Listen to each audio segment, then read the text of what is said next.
Bayangkan, ada benda-benda bersejarah yang dipercaya sebagai peninggalan para nabi dan rasul. Benda-benda yang telah melintasi ribuan tahun menyaksikan sejarah manusia, umat manusia dari zaman dahulu hingga kini. Penemuan-penemuan ini sungguh mengejutkan dan menggemparkan dunia. Di video ini kita akan mengungkap 10 peninggalan para nabi yang masih ada hingga saat ini. Dan salah satunya ada di negeri kita yaitu Indonesia. Apa sajakah peninggalan nabi itu? Pastikan Anda menonton hingga akhir karena temuan ini bisa mengubah cara Anda memandang sejarah. Para nabi dan rasul diutus di muka bumi untuk menyempurnakan akidah dan moral manusia. Seiring berjalannya waktu, para nabi tersebut telah berlalu. Meski demikian, beberapa temuan mengungkapkan bahwa nabi meninggalkan jejak sejarah melalui barang peninggalan mereka yang masih ada hingga saat ini. Berikut adalah 10 penemuan yang dipercaya merupakan peninggalan para nabi. Simak video ini sampai selesai.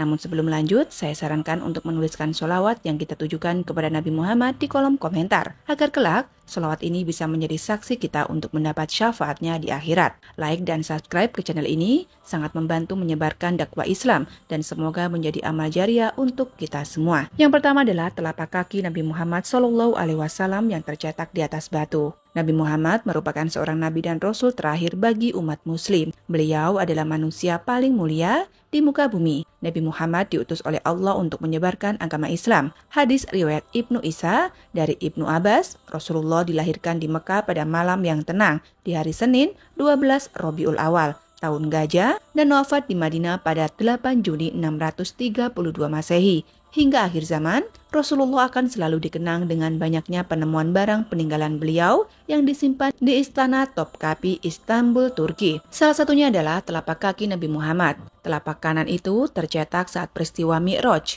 sedangkan telapak kaki kirinya tersimpan di masjid. Lalu yang kedua, pedang Nabi Muhammad SAW. Pedang ini merupakan salah satu senjata yang sering digunakan oleh Nabi Muhammad ketika melawan musuh di beberapa medan pertempuran. Salah satu pedang yang paling populer adalah pedang Al-Matur yang dimiliki beliau sebelum menerima wahyu pertama di Mekah. Panjang pedang ini sekitar 100 cm dengan pegangan yang terbuat dari emas berbentuk 2 kepala ular. Pedang ini merupakan peninggalan yang dimuseumkan di Museum Topkapi, Istanbul, Turki. Keberadaannya menjadi salah satu koleksi paling berharga dan dihormati oleh umat Islam di seluruh dunia. Lalu yang ketiga adalah baju gamis bekas Nabi Muhammad SAW. Meski tidak pernah bertemu secara fisik, setiap hari umat Islam terus berdoa menyebut nama beliau dan mengakuinya sebagai Rasulullah. Memang, fisik Nabi tidak lagi bisa dilihat, namun keberadaan beliau bagi umat Islam begitu nyata melalui peninggalan ajaran dan hadis-hadisnya. Peninggalan Nabi Muhammad yang satu ini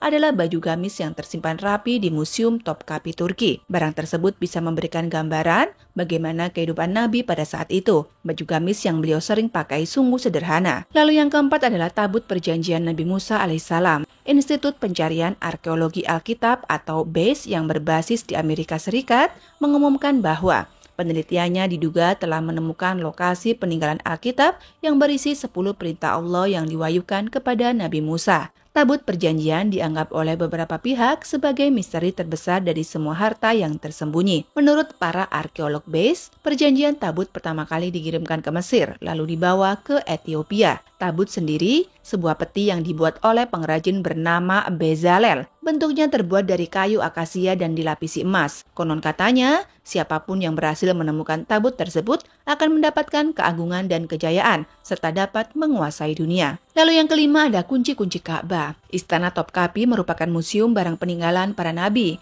Koleksi paling penting dan bersejarah dalam Islam disimpan di ruang bernama Pavilion of Holy, Mental and Holy Relics. Barang-barang peninggalan tersebut diantaranya adalah kunci-kunci Ka'bah, talam emas, kiswa, dan sebagainya. Ka'bah sendiri merupakan bangunan yang sangat penting bagi umat muslim. Suku-suku Asiba atau Bani Syaibah diberi tanggung jawab untuk menjaga kunci-kunci situs suci oleh Nabi Muhammad. Dan tugas ini masih dijalankan oleh generasi Syaibah hingga sekarang. Kunci Ka'bah ini memiliki wadah berupa kantong berwarna hijau yang dibordir dengan benang emas. Kunci tersebut terbuat dari bahan besi dengan panjang sekitar 35 cm. Namun hingga saat ini, bentuk kunci Ka'bah telah menyesuaikan zaman. Replika kunci Ka'bah yang terbuat dari emas murni disimpan oleh kerajaan Arab atau anggota tertua dari Bani Syaibah. Lalu yang keenam, kereta Raja Fir'aun di Laut Merah. Kisah mengenai mukjizat Nabi Musa yang membelah Laut Merah dengan tongkatnya untuk menghindari kejaran Fir'aun dan bala tentaranya. Tentu sudah tak asing lagi di telinga kita. Seorang arkeolog bernama Ron Wyatt pada tahun 1998 menyatakan bahwa dirinya telah menemukan beberapa bangkai roda kereta tempur kuno di dasar Laut Merah. Menurutnya, ini mungkin merupakan bangkai kereta tempur Fir'aun yang tenggelam di Laut Merah ketika mengejar Nabi Musa bersama pengikutnya. Selain menemukan bangkai roda kereta tempur, Wyatt juga menemukan beberapa tulang manusia dan tulang kuda di tempat yang sama. Penemuan ini memperkuat dugaan bahwa sisa-sisa tulang tersebut merupakan bagian dari kerangka para tentara Fir'aun yang tenggelam di Laut Merah, yang dilansir berusia sekitar 3.500 tahun silam. Kereta Fir'aun tersebut terlihat di dasar Laut Merah dengan posisi kereta yang berdiri dan tertutupi karang. Apabila karangnya dibongkar dan dilihat dari jarak dekat, maka akan terlihat jelas poros roda dari kereta kudanya. Lalu yang ketujuh, tongkat Nabi Musa alaihissalam. Dalam kisah Nabi Musa, kita mengetahui bahwa Allah memberikan mukjizat kepada beliau berupa sebilah tongkat kayu. Dengan tongkat inilah, Nabi Musa mengalahkan Fir'aun dan membelah Laut Merah, sehingga umat Bani Israel bisa melintasinya. Keberadaan tongkat tersebut mengundang rasa penasaran. Tidak hanya bagi umat Islam, tetapi juga bagi kalangan Nasrani dan Yahudi. Semua yang terjadi di atas muka bumi ini sudah diatur sesuai dengan ketetapan Allah. Seyogyanya umat manusia harus siap menghadapi ancaman zaman seperti Fir'aun pada masa itu. Lalu yang kedelapan adalah kapal Nabi Nuh alaihissalam. Nabi Nuh dalam agama Islam adalah nabi ketiga setelah Nabi Adam dan Nabi Idris. Beliau merupakan keturunan ke-9 dari Nabi Adam dan diangkat menjadi nabi sekitar tahun 3650 sebelum Masehi. Nabi Nuh adalah seorang rasul yang diceritakan dalam kitab Taurat. Adapun peninggalan beliau adalah penemuan kapalnya. Sisa-sisa perahu Nabi Nuh ditemukan di ketinggian 13.000 kaki atau sekitar 3,9 km di sebuah gunung di Turki. Kelompok peneliti dari China yang tergabung dalam Noah Ark Ministries International berhasil menemukan sisa-sisa perahu Nabi Nuh di Gunung Ararat, Turki. Para peneliti ini juga berhasil masuk ke dalam perahu tersebut dan mengambil beberapa foto dari berbagai sisi. Lalu yang ke-9 adalah Istana Nabi Daud. Baik dalam sejarah agama Islam, Kristen maupun Yahudi, Nabi Daud terkenal karena melawan Jalut yang pada akhirnya berhasil dikalahkan olehnya. Sebuah studi arkeologi menemukan bukti bahwa kerajaan Daud pernah berkuasa di daerah Israel. Setelah memenangkan pertempuran tersebut, Nabi Daud menjadi Raja Israel. Peninggalan dari peristiwa itu menjadi bagian dari sejarah yang dianggap berasal dari kerajaan Daud. Beberapa petunjuk seperti tulang binatang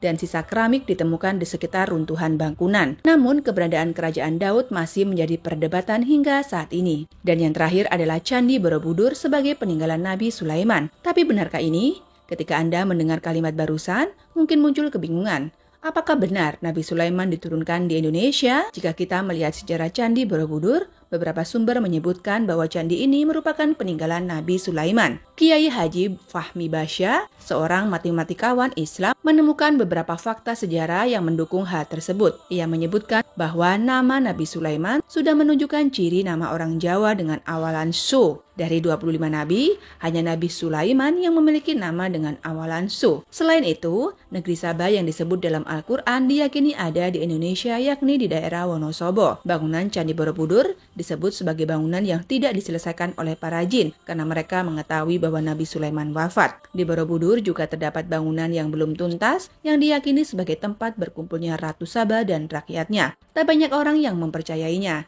Namun kembali kepada Anda masing-masing. Hanya ini yang dapat kami sampaikan. Mudah-mudahan video ini bermanfaat. Terima kasih sudah menonton sampai akhir. Wallahu a'lam bishawab.